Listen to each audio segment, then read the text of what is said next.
kettlebells. I have 3 rules. 1, always do it in a place where you can drop your kettlebell. There's times when you're swinging a kettlebell, maybe you get reach fatigue, or you just don't feel like that rep is proper, and you can drop the weight. That's why I like to do it outside, maybe in a gym where there's a little foam pads where you can just drop it. But ideally outside. Number 2, you control the kettlebell. Do not let the kettlebell control you. Okay? What I mean by that is you have to be very precise with your movements. Rule number 3, do not ever do anything that you want to do with a 106-pound kettlebell. Okay? So let's first talk about how to pick up a kettlebell. Basically a deadlift.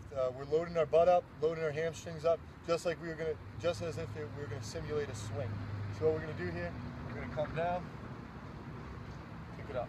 Excellent. Same way, you can put it down the same way. Excellent. So what the Russian kettlebell swing is what we're gonna do is you're gonna load your hips up. That's basically what it is. It's coming from the hips. It's more of a momentum, getting the kettlebell to parallel with the shoulders rather than you bringing it up. What I mean by that is, here we go. I'll show you from the side version.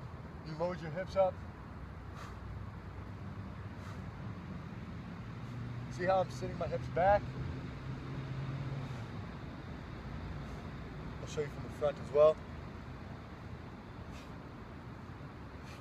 One more thing you can add is you can follow the point of the kettlebell.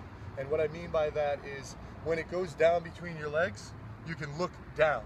I do not mean put your head down, I mean look with your eyes down, and when you're coming up, follow the kettlebell up.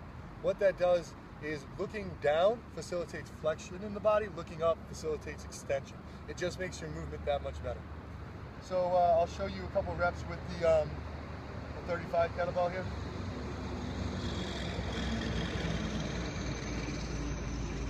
Going back to our rule number 1, doing it outside, the reason being is because if you're switching hands and all of a sudden you feel like it's a bad rep, you can push away and move across. That's what I mean by that. Let's go over the American kettlebell swing now and why we should avoid that.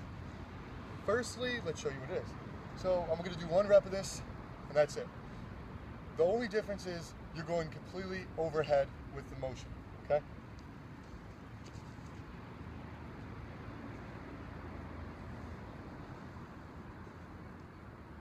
The reason why this is such a improper exercise is because what you're doing is when your hands are very close and you're putting them overhead, what happens is your shoulders become less stable.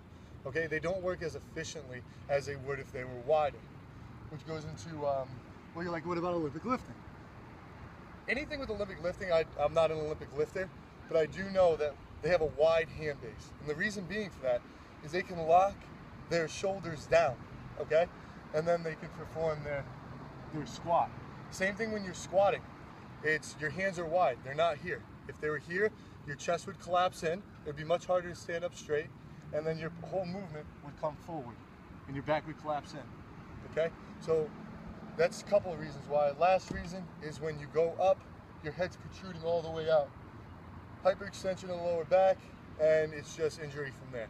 So those are a couple of reasons why we should avoid the American kettlebell swing. But besides that, just pick your kettlebells up and start having fun with them.